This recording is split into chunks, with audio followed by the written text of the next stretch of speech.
इस video class में आज हम लोग वोल्टेज रेगुलेटर सर्किट के बारे में पढ़ेंगे। ठीक है, और सबसे पहले ये जानते हैं कि वोल्टेज रेगुलेटर सर्किट क्या होता है। तो आइए इसके बेसिक डेफिनेशन से शुरू किया जाए। इसका बेसिक डेफिनेशन है, a voltage regulator is an electronic circuit और आईसी का मतलब होता है integrated circuit that maintain a constant DC output voltage against the changes in either AC input voltage or the load current। कहने का मतलब क्या है कि वोल्टेज रेगुलेटर सर्किट एक इलेक्ट्रॉनिक सर्किट है या फिर आईसी है, इंटीग्रेटेड सर्किट है। ठीक है, मैं बाद में बताऊंगा आप लोग को इंटीग्रेटेड सर्किट क्या होता है। That maintain a constant DC output voltage, जो कि constant DC output voltage maintain करने का काम करता है। उसके आगे देखते हैं, constant DC output voltage against the change in either AC input voltage और लोड करंट। कहने का मतलब क्या है कि इनपुट वोल्टेज अगर चेंज हो रहा है तब भी इसका आउटपुट वोल्टेज मेंटेन रहेगा, कांस्टेंट मेंटेन रहेगा, या लोड करंट चेंज होगा यहाँ से तब भी इसका आउटपुट वोल्टेज हमेशा डीसी कांस्टेंट मेंटेन रहेगा। एक लाइन में ये समझिए कि वोल्टेज रेगुलेटर जो होता है एक इलेक्ट्रॉनिक सर्किट है या कोई छोटा सा आईसी हो सकता है, जो कि आउटपुट वोल्टेज को कांस्टेंट मेंटेन रखने का काम करता है against the variation in input voltage और in variation in load current. यहाँ पे देखोगे सेकेंड पॉइंट हमने क्या लिखा है, the primary function of voltage regulator is to maintain a constant DC output voltage. Primary function of voltage regulator मतलब इसका जो मेन फंक्शन है वो क्या है, आउटपुट डीसी को कांस्टेंट मेंटेन रखना है। यानी कि जो इसका आउटपुट वोल्टेज है इसको ये कांस्टेंट मेंटेन रखता है, यानी कि ये प्योर डीसी प्रोड्यूस करने का काम है इसका। ठीक है, थर्ड पॉइंट पे आते हैं। However it also reject AC ripple voltage that is not removed by the filter. कहने का मतलब क्या है कि एक काम इसका और है, ये इनपुट में जो AC रिपल्स है इसको भी ये क्या करता है, रिजेक्ट करने का काम करता है। आप लोग को पिछला वीडियो याद होगा, हम लोग वोल्टेज रेगुलेटर सर्किट पढ़े थे, ये वाला सर्किट्स याद है, रेगुलेटेड पावर सप्लाई पढ़े थे, जिसमें आप लोग देखे होंगे कि ये ब्लॉक डायग्राम था इसका। लास्ट स्टेज जो ब्लॉक डायग्राम का था वो वोल्टेज रेगुलेटर का था। एक अनरेगुलेटेड पावर सप्लाई भी पढ़े थे जिसमें वोल्टेज रेगुलेटर नहीं था। अच्छा, इसमें तो इस रेगुलेटेड पावर सप्लाई में वोल्टेज रेगुलेटर इसके आउटपुट में था। इसका जो इनपुट आता है वो फिल्टर का आउटपुट सिग्नल होता है, यानी कि फिल्टर जो आउटपुट सिग्नल यहाँ प्रोड्यूस करता है वही आउटपुट सिग्नल भेजता है किसको, वोल्टेज रेगुलेटर को। अच्छा, इसका जो आउटपुट सिग्नल होता है फिल्टर का, ये जो सिग्नल होता है ये प्योर डीसी नहीं होता है, कुछ इसमें एसी रिपल्स होते हैं। इस तरह का सिग्नल ये रेगुलेटर सर्किट को भेजता है और ये जो वोल्टेज रेगुलेटर है फाइनली इसको प्योर डीसी में कन्वर्ट कर देता है। तो कहीं ना कहीं हम लोग देख रहे हैं क्या कि यहाँ पे जो ये एसी रिपल्स था, यहाँ पे इस एसी रिपल को ख़त्म करने का यानी कि एलिमिनेट करने का काम भी वोल्टेज रेगुलेटर सर्किट कर रहा है। अब इसी बात को हम लोग लेके आते हैं इंडिविजुअली, इसी वोल्टेज रेगुलेटर सर्किट को हम लोग यहाँ पे बनाए हैं। तो देखो यहाँ पे ये इसका इनपुट है डीसी के फॉर्म में है, बट ये जो डीसी है प्योर डीसी नहीं है, इसमें कुछ एसी रिपल्स भी है और ये फ्लैक्चुएटिंग होगा। फ्लैक्चुएटिंग होने का मतलब क्या है, इसका इनपुट वोल्टेज हो सकता है कि चेंज करे, इसका एम्पलीट्यूड हो सकता है कि ये 5 वोल्ट का भी हो, कभी 6 वोल्ट हो जाए, 4 वोल्ट हो जाए, 7 वोल्ट, 3 वोल्ट, हमेशा इसका इनपुट क्या होते रहेगा, चेंज होते रहेगा। और कुछ ना कुछ इसमें एसी रिपल्स होगा, यानी कि यहाँ पे मैंने 2 बात बोला, इसका इनपुट वोल्टेज का एम्पलीट्यूड वैरी कर रहा है, 5 से 6, 7 कुछ भी हो सकता है, 3, 4 बढ़ घट सकता है। करने का मतलब समझ रहे हो आप, तो बढ़ घट रहा है और साथ ही साथ यहाँ पे रिपल्स भी है। वोल्टेज रेगुलेटर को इस तरह का जब इनपुट सिग्नल पास किया जाएगा इस सर्किट से, तो ये क्या करेगा, तो पहला काम इस एसी रिपल को रिजेक्ट करेगा, हटा देगा, प्योर डीसी सिग्नल प्रोड्यूस करेगा। और ये जो फ्लैक्चुएशन हो रहा था, इनपुट वोल्टेज जो बढ़ रहा था या घट रहा था, उसके अगेंस्ट में हमेशा ये कांस्टेंट आउटपुट वोल्टेज मेंटेन रखेगा। अगर मान लो ये वोल्टेज रेगुलेटर सर्किट को डिज़ाइन किया गया है 5 वोल्ट के लिए, तो इनपुट वोल्टेज कितना भी बढ़ जाए या घट जाए, इसका आउटपुट वोल्टेज हमेशा 5 वोल्ट ही रहता है। आया बात समझ में? सबसे पहले इसको अच्छे से आप समझ लीजिए, मेरे वीडियो को रिप्ले करके समझ लीजिए कि इसका बेसिक फंक्शन क्या होता है। उसके बाद चलिए अब आगे हम लोग चलते हैं, नेक्स्ट पॉइंट देखते हैं।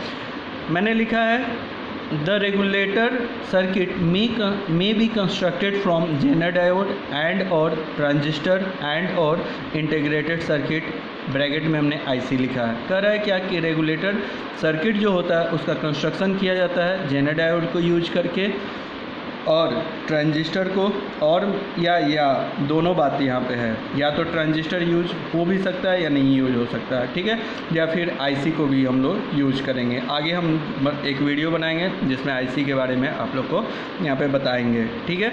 अब नेक्स्ट पॉइंट देखते हैं। अब हम लोग ये देखते हैं कि ये जो रेगुलेटर सर्किट होता है कितने तरह का होता है। रेगुलेटर सर्किट बहुत तरह का होता है, वोल्टेज रेगुलेटर बहुत तरह के होते हैं, बट हम थोड़ा सा मजबूरी है मेरे साथ, हम अपने सिलेबस के अनुसार चलेंगे। मेरे सिलेबस में 2 वोल्टेज रेगुलेटर सर्किट्स के बारे में पढ़ना है, series voltage regulator and shunt voltage regulator, ठीक है। तो ये ट्रांजिस्टर वोल्टेज रेगुलेटर को ले लेते हैं, क्योंकि ट्रांजिस्टर वोल्टेज रेगुलेटर का ही ये 2 टाइप्स होते हैं, series voltage regulator and shunt voltage regulator. एक हम लोग पढ़ते हैं जेनर रेगुलेटर सर्किट, जो कि आप लोगों को सिलेबस में नहीं है, ठीक है। अगर रहता तो मैं ज़रूर पढ़ाता। क्लास में बहुत बार आप लोग के सीनियर्स लोग को मैं वो टॉपिक कवर किया हुआ हूँ, बट आप लोग को अभी नहीं पढ़ा पाऊँगा, वीडियो बहुत बड़ा हो जाएगा। चलिए ठीक है, हम लोग का जो टॉपिक है उसको हम लोग देखते हैं। सो पहला टॉपिक है सीरीज वोल्टेज रेगुलेटर। इसका बेसिक डेफिनेशन हमने लिखा है, this circuit is called series regulator because collector and emitter terminal of the transistor are in series with load. एक चीज़ मैं और बोलना चाहूँगा, आप लोग का ट्रांजिस्टर अभी पढ़ा हुआ नहीं है, ये जो सर्किट सिंबल है ये ट्रांजिस्टर है, बट मुझे अभी टॉपिक जो है सिलेबस के अनुसार लेके चलना है, इसलिए मैं बना दे रहा हूँ ये वीडियो। आप लोग जब 3rd चैप्टर में पढ़ा दूँगा ट्रांजिस्टर का, उसके बाद इसको देखोगे तो ज़्यादा आप लोगों को टॉपिक क्लियर होगा, बट अभी एक बार देख सकते हो, इसका बेसिक फंक्शन समझने का कोशिश कर सकते हो।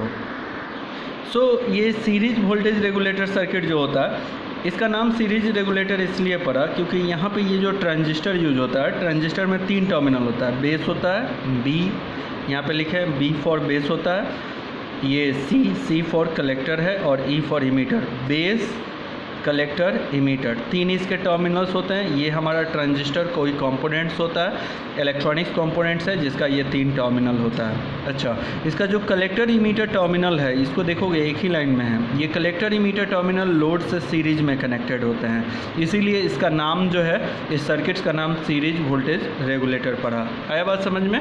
चलो, और भी कुछ बेसिक्स चीज़ है, इसको समझते हैं हम लोग।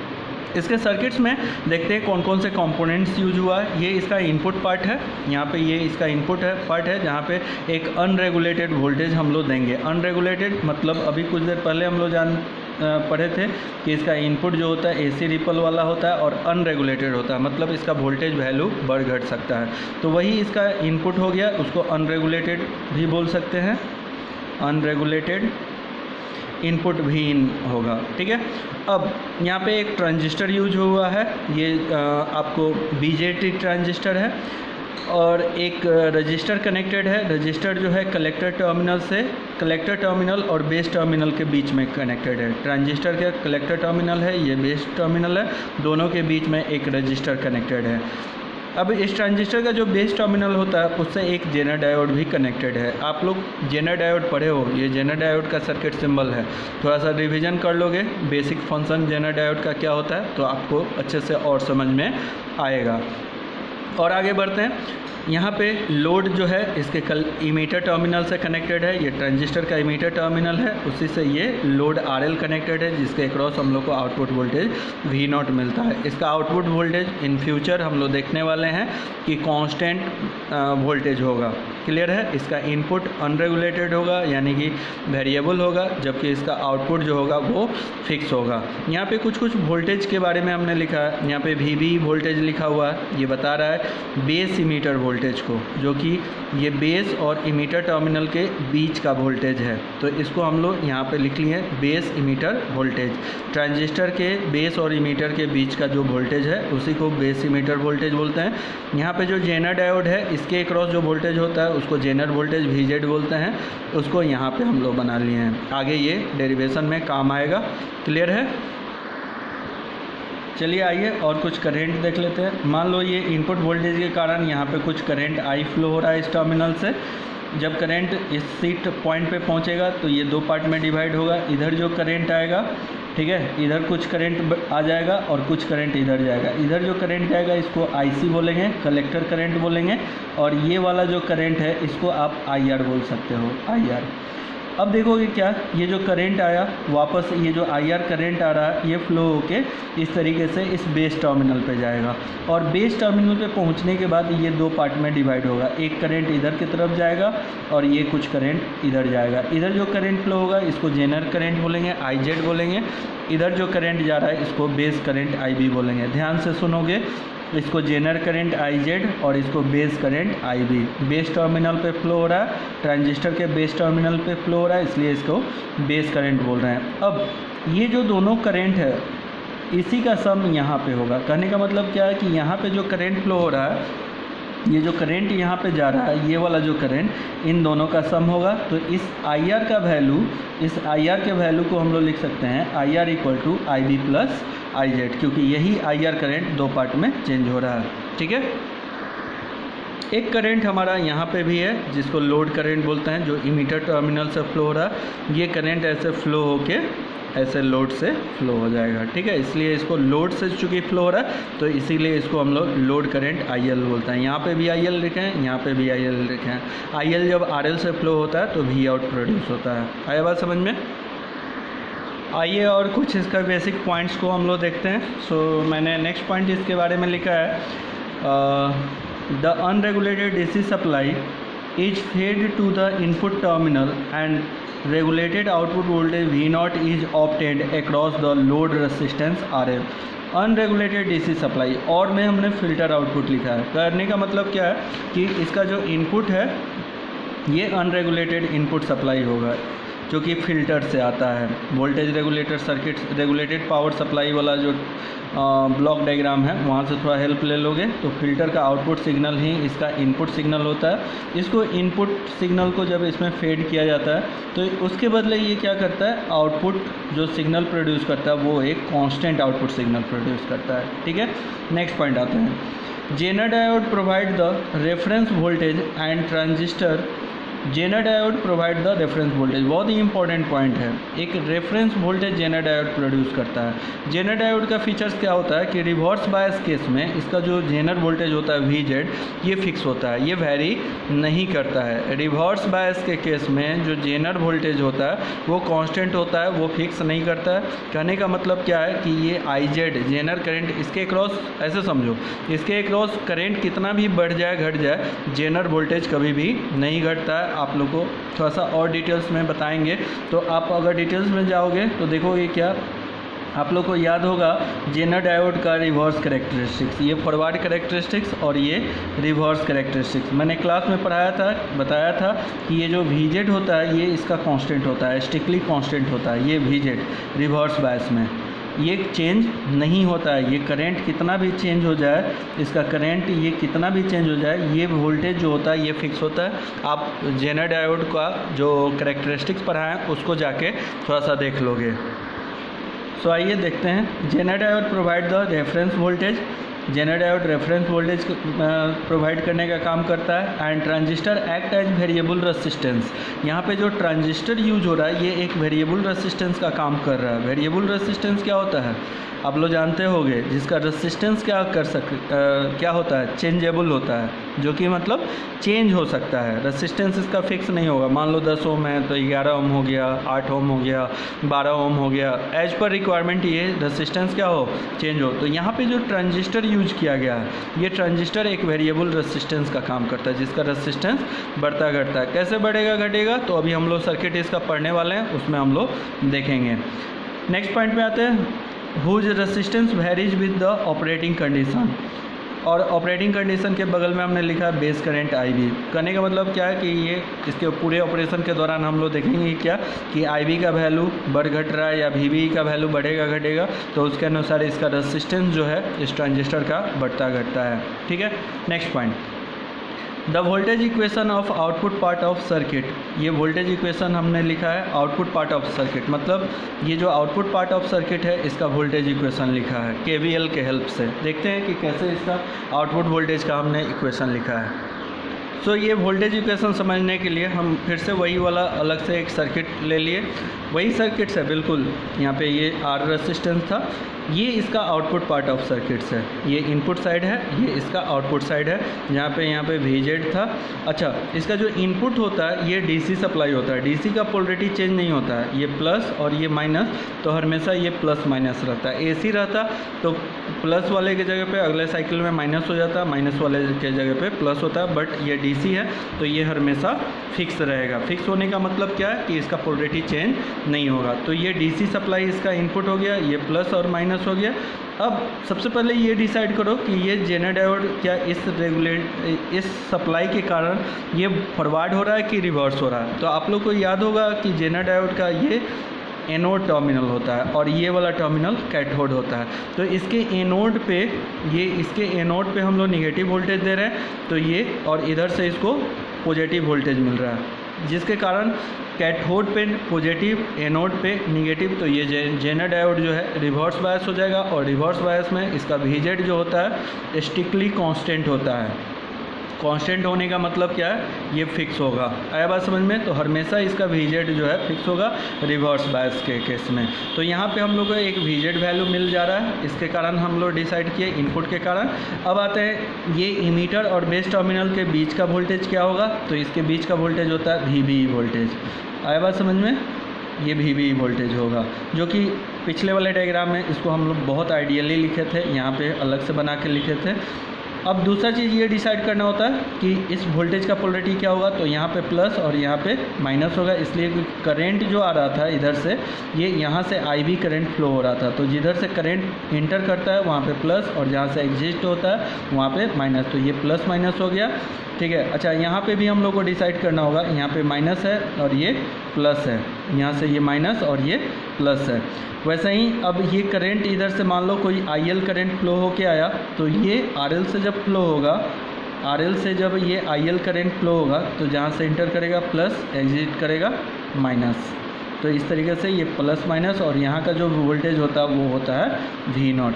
तो इस तरीके से हम लोग आउटपुट लूप में क्या देख रहे हैं, 3 वोल्टेज का टर्म मिल गया, VZ मिल गया, VBE मिल गया एंड V0 मिल गया। सो अब हम लोग यहाँ पे KVL अप्लाई करेंगे। KVL अप्लाई करते हैं, किरचॉफ्स वोल्टेज लॉ अप्लाई करते हैं। तो मेरे साथ साथ लिखोगे KVL इक्वेशन, तो हो जाएगा इसका KVL इक्वेशन क्या होगा, तो माइनस VZ, माइनस मतलब यहाँ से ये ऐसे करंट के डायरेक्शन में चलना स्टार्ट किए तो पहले माइनस मिला, फिर प्लस मिला और इसके क्रॉस वोल्टेज क्या मिला, VZ।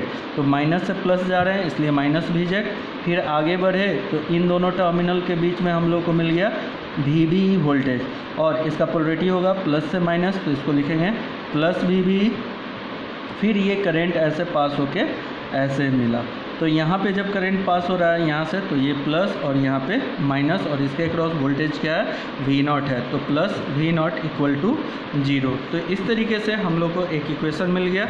मान लो इसको इक्वेशन 1 बोल रहे हैं। अब इस इक्वेशन के हेल्प से 2 वैल्यू निकालेंगे।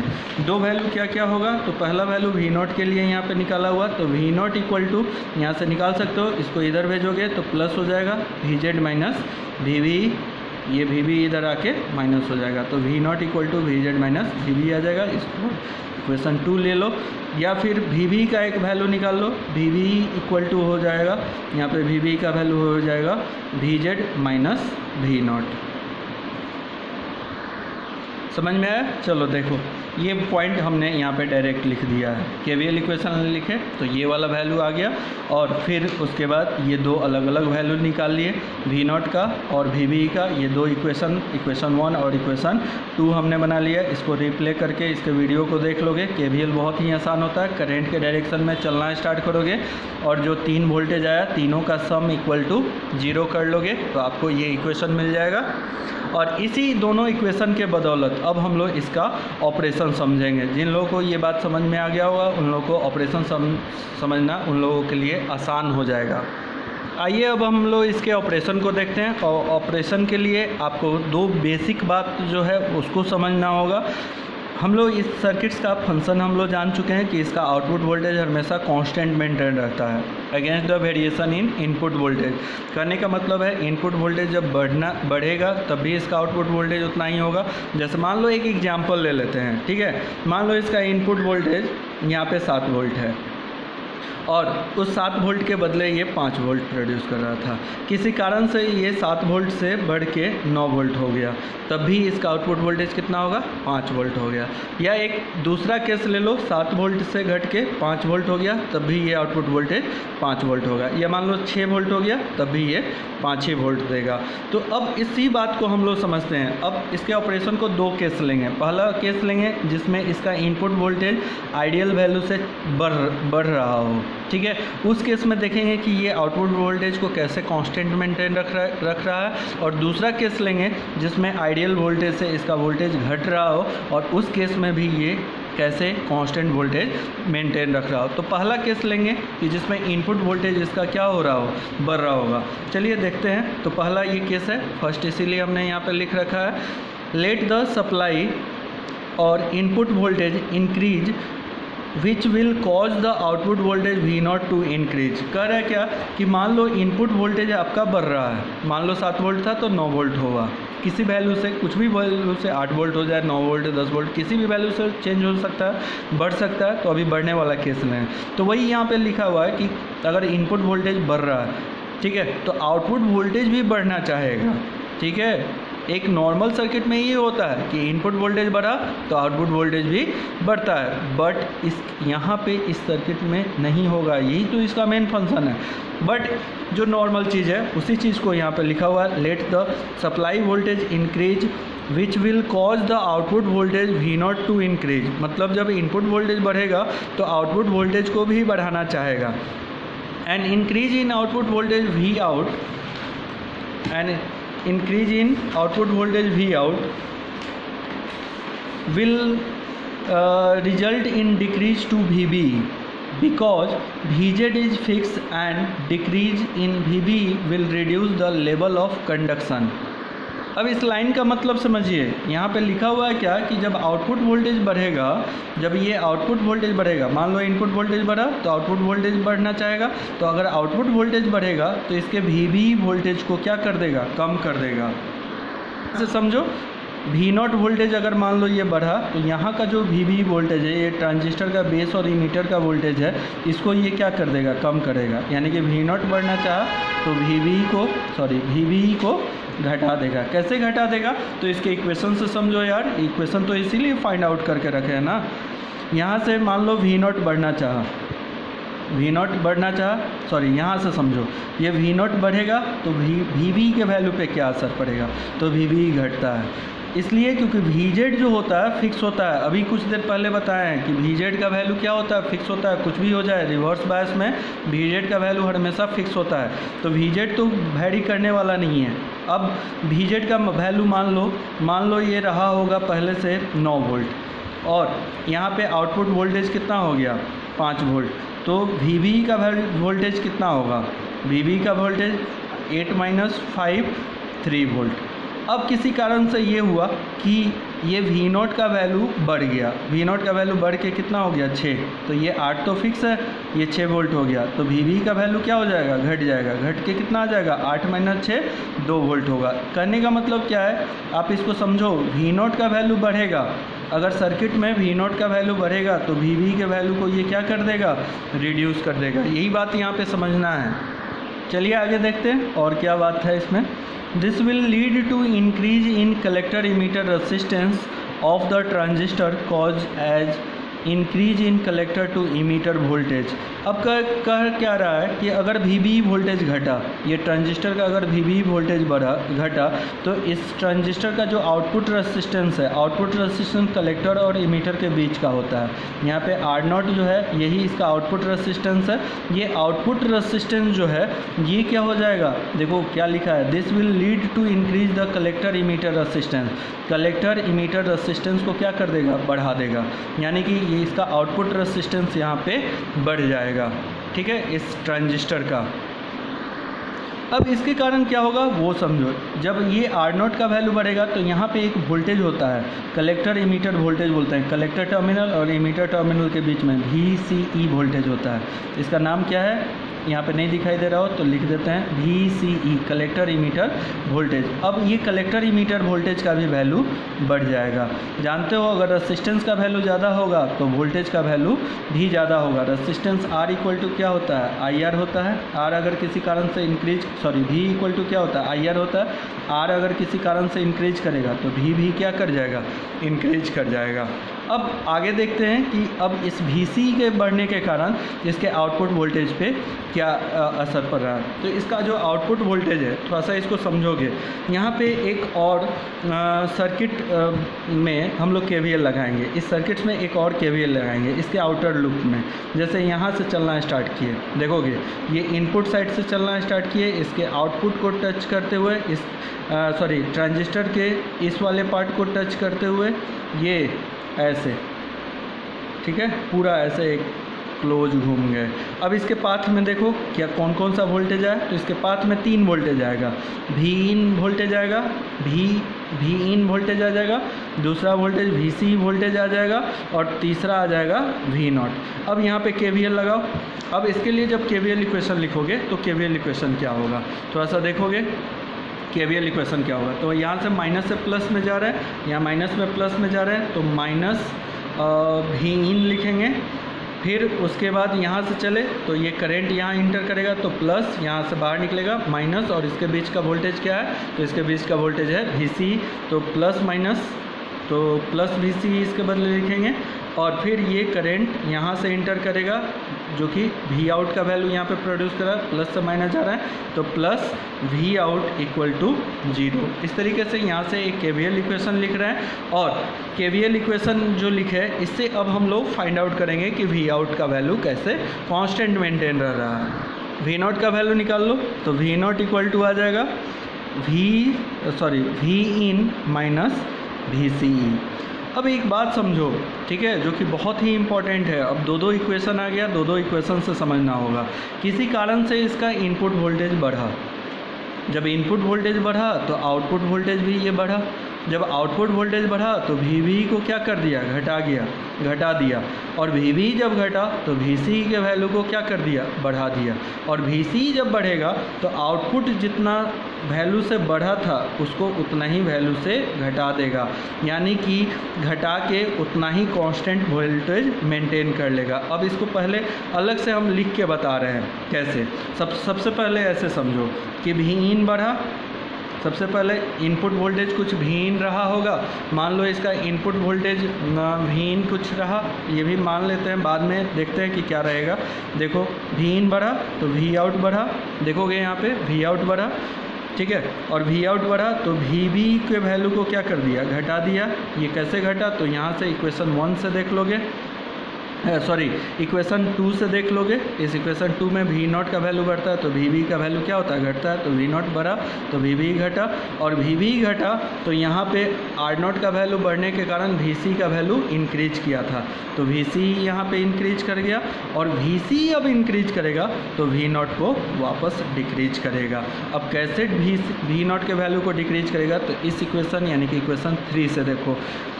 V0 का वैल्यू कितना आ गया, V0 इक्वल टू आ गया Vin माइनस VC। अब Vin जितना वैल्यू से बढ़ा, जैसे मान लो Vin जो है 7 वोल्ट पहले था, कोई 7 वोल्ट था, हम लोग एग्जाम्पल में भी 7 ही वोल्ट लिए थे। देखोगे यहाँ पे इनपुट वोल्टेज इसका कितना था, 7 वोल्ट था। अब ये बढ़ के कितना हो गया, 9 वोल्ट हो गया। तो मैं बोला भी था कि 7 वोल्ट पे भी ये 5 वोल्ट प्रोड्यूस करेगा और 9 वोल्ट पे भी 7 वोल्ट पे भी 5 वोल्ट प्रोड्यूस करेगा, और ये बढ़ के जब 9 वोल्ट हो जाएगा तब भी ये 5 वोल्ट ही मेंटेन करेगा। आया बात समझ में। अब इसको मैं समझा रहा हूँ, थोड़ा सा समझोगे।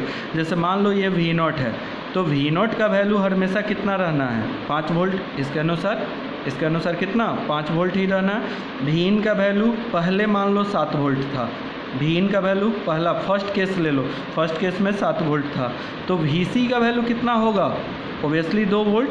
तब ना 7 में से 2 गया तो 5 वोल्ट आया होगा। लेकिन अब देखो क्या हो रहा है, अब Vin का वैल्यू कितना बढ़ रहा है, आउटपुट तो आपको 5 वोल्ट मेंटेन रखना है, तो 5 वोल्ट यहाँ पे पहले ही लिख लो। अब 5 और इनपुट का वैल्यू क्या हो रहा है, यहाँ से देखो पहले 7 वोल्ट था, अब ये 7 से 9 वोल्ट हो गया, तो इसको 9 वोल्ट लिख लोगे। अब 9 में से कितना सब्ट्रैक्ट होगा कि यहाँ पे 5 वोल्ट आएगा, तो आपका जवाब होगा शायद 4 वोल्ट। कहने का मतलब क्या है कि ये VC का वैल्यू पहले 2 वोल्ट था, अब ये VC का वैल्यू कितना हो गया, 4 वोल्ट हो गया। यानी कि ये जितना से बढ़ा, जैसे ये 2 वोल्ट से बढ़ा 7 से 9 हो गया, तो ये 2 से 4 हो गया, और इस तरीके से हमेशा 5 वोल्ट कांस्टेंट इसका मेंटेन करने का काम कर दिया। इसको वापस थोड़ा सा इक्वेशन जैसे जैसे हम समझाए हैं उसको रिप्ले करके देख लोगे। चलो अब यही बात, इसको पूरा सारांश, ये ऊपर में जितना स्टेटमेंट लिखे हैं यही बात यहाँ पे लिखे हैं। इस तरीके से यहाँ से आउटपुट सिर्फ बढ़ना चाहा, और ये हमेशा आउटपुट इसका ऐसे ही कांस्टेंट मेंटेन रहेगा। ठीक है, चलो अब दूसरा केस देखते हैं। दूसरा केस वो होगा जिसमें इनपुट वोल्टेज इसका घट रहा होगा। जैसे ये सर्किट है तो इसका इनपुट वोल्टेज ये घटा, उस केस में भी ये आउटपुट वोल्टेज को क्या रखने वाला है, कांस्टेंट मेंटेन रखने वाला। अब ये कैसे वर्क करेगा, तो इसको भी समझना बहुत ही आसान है। जैसे इनपुट वोल्टेज घटेगा तो ये आउटपुट वोल्टेज भी घटना चाहेगा या घटेगा। जब आउटपुट वोल्टेज घटेगा तो इसका VB का वैल्यू बढ़ेगा। कैसे बढ़ेगा, तो इक्वेशन का हेल्प ले लो। आप देखे उस समय क्या देखे भाई, तो आप देखे क्या कि भाई V0 का वैल्यू जब बढ़ता है तो VB का वैल्यू घटता है। तो अब केस तो उल्टा हो गया, यहाँ से VB का फिर से वही इक्वेशन लिख लो, VZ माइनस V0। यहाँ पे V0 क्या हो रहा है, घट रहा है, तो V0 घटेगा तो VB का वैल्यू क्या होगा, बढ़ेगा। अब VB का जब वैल्यू बढ़ता है तो R0 का जो वैल्यू होता है वो घटता है। अब इस बात को यहाँ से एक अलग से हम डायग्राम बना के समझा रहे हैं। देखो वही डायग्राम है यहाँ पे, ये V0 वैल्यू यहाँ पे क्या हुआ, घटा। जब V0 घटा तो VB का वैल्यू बढ़ा। जब VB बढ़ता है तो ये ट्रांजिस्टर जो होता है बहुत ज़्यादा एक्टिव हो जाता है। एक्टिव होने का मतलब ज़्यादा सिग्नल प्रोड्यूस करता है, जिसके कारण इसका रेसिस्टेंस कम हो जाता है। जब इसका रेसिस्टेंस यहाँ पे घटेगा तो ऑब्वियसली ये VC का भी वैल्यू घटेगा, और जब VC घटेगा तो फिर से यहाँ पे जितना इनपुट घटा उसके अनुसार VC घट के इसके आउटपुट को ये कांस्टेंट मेंटेन रखेगा। अभी कुछ ही देर पहले हम लोग V0 का इक्वेशन भी पढ़े थे। V0 का इक्वेशन था V0 equal to Vin minus VC। V0 equal to था Vin minus VC, Vin minus VCE। आया बात समझ में। अब इस इक्वेशन के हेल्प से समझते हैं हम लोग।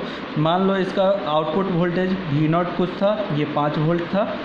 इनपुट शुरू में आपको कितना रखना है, तो इनपुट शुरू में हम लोग रखे थे कितना, 7 वोल्ट। यहाँ से समझो इनपुट हमारा कितना था, 7 वोल्ट था। ये इनपुट 7 वोल्ट था, और VC उस केस में ये 7 वोल्ट था, और VC आपको मात्र 2 वोल्ट था, तो जिसके कारण 7 माइनस 2 5 वोल्ट आ जा रहा था। अब हो क्या रहा है कि भाई आपका जो वोल्टेज है, ये जो इनपुट वोल्टेज है, अब ये 7 से कितना हो गया, 6 वोल्ट हो गया। आउटपुट तो इसका 5 ही वोल्ट मेंटेन रहना है, 5 ही वोल्ट मेंटेन रहना। तो ऑब्वियसली इस 6 में से कितना घटे कि ये वैल्यू 5 वोल्ट आ जाए, तो आपका शायद जवाब होगा 1 वोल्ट। तो 6 माइनस 1 इक्वल टू कितना आ जाएगा, 5 वोल्ट आ जाएगा। इस तरीके से ये 5 वोल्ट हो रहा है। हो क्या रहा है कि VC एडजस्ट हो रहा है, VC एडजस्ट। शुरू में ही हमने बताया था कि VC का वैल्यू जो है ये बढ़ता घटता है। हमने ये पढ़ा था कि जो आपका ट्रांजिस्टर है ये एक वेरिएबल रेसिस्टेंस का काम करता है। जब वेरिएबल रेसिस्टेंस का काम करता है तो ऑब्वियसली रेसिस्टेंस वैरी करेगा, और रेसिस्टेंस वैरी करेगा तो उसके क्रॉस का भी वोल्टेज वैरी कर रहा है। तो ये VC वैरी हो रहा है, कंपनसेटिंग करने का काम कर रहा है। यानी कि ये जब बढ़ रहा है घट रहा है, उन दोनों केस में ये भी वैल्यू बढ़ घट के आउटपुट वोल्टेज को ये क्या कर रहा है, कांस्टेंट मेंटेन कर रहा है। इसको फिर से रिप्ले करके देख लोगे वीडियो को, शायद आपको समझ में आ जाएगा। ठीक है, इसको शॉर्ट में आप ऐसे भी समझ सकते हैं। देखिए Vin घटा तो V0 भी घटा, और V0 घटा तो VB का वैल्यू क्या हुआ, बढ़ा। V0 बढ़ेगा, VB बढ़ेगा तो RCE मतलब जो रेसिस्टेंस था कलेक्टर इमीटर का ये घटेगा, जिसके कारण VC घटेगा, कलेक्टर इमीटर वोल्टेज घटेगा, तो V0 का वैल्यू बढ़ जाएगा। आया बात समझ में। V0 का वैल्यू बढ़ जाने का मतलब है कि बढ़ के उतना ही कांस्टेंट मेंटेन रहेगा। चलिए नेक्स्ट टॉपिक में हम लोग पढ़ेंगे शंट वोल्टेज रेगुलेटर। आया बात समझ में।